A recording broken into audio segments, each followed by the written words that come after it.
नमस्कार दोस्तों, स्वागत है आपका इस कार्यक्रम में। दोस्तों, कल जो बांग्लादेश में हुआ उसके बीज तो काफ़ी समय से बो दिए गए थे।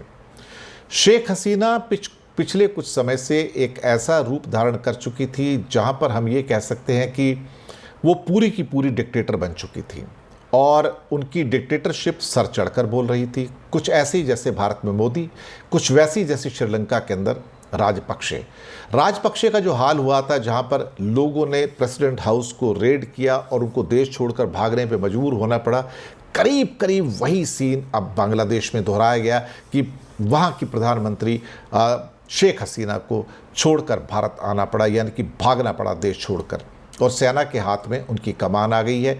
कब तक वहाँ पर सिविलियन रूल आएगा पता नहीं, लेकिन हाँ, एक किस्म से मैं कह सकता हूँ कि इसमें चीन की बहुत बड़ी विक्ट्री हुई है। चीन की एक बहुत बड़ी जीत है, क्योंकि चीन की लॉबी की जीत हुई है और कहीं ना कहीं कुछ लोग कह रहे हैं कि आईएसआई का भी इसमें बहुत बड़ा हाथ है। कई महीनों से महसूस किया जा रहा था कि जिस ढंग से एक के बाद एक इलेक्शंस को मैनिपुलेट किया जा रहा है, और शेख हसीना ने लगातार मैनिपुलेट किया।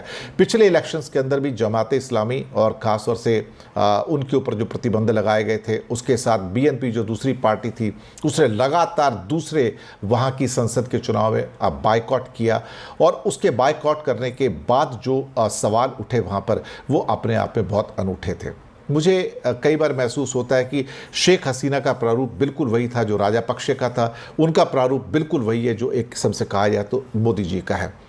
जनता जब जाग जाती है ना, आप यकीन मानिएगा, तो फिर बहुत मुश्किल हो जाता है। दूसरा, जमाते इस्लामी कट्टरपंथी है, एक तरह से भारत विरोधी भी है, इसमें कोई शक नहीं है। बीएनपी जो पार्टी है वो भी भारत विरोधी है, लेकिन उनके साथ जिस ढंग से शेख हसीना ने डील किया है, जितनी सख्ती से डील किया, और उस सख्ती के कारण हुआ क्या कि वहाँ पर विद्रोह पनपना शुरू हुआ, और उसके बाद आज जो सारा दिन जो हलचल वहाँ पे रही है, और पहले उनको हेलीकॉप्टर से वहाँ से अपलिफ्ट किया गया, उनको भारत के अंदर लाया गया, फिर वहाँ से उनको हिंडन एयरबेस जो गाज़ियाबाद के पास है वहाँ लाया गया।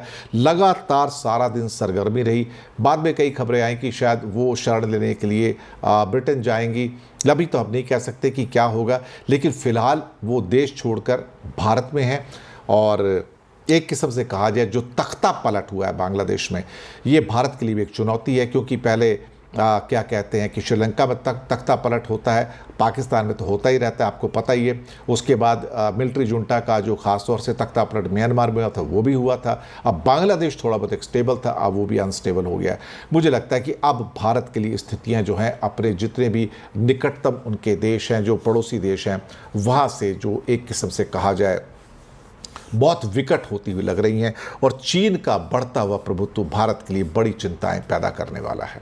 शुक्रिया आपका बहुत बहुत।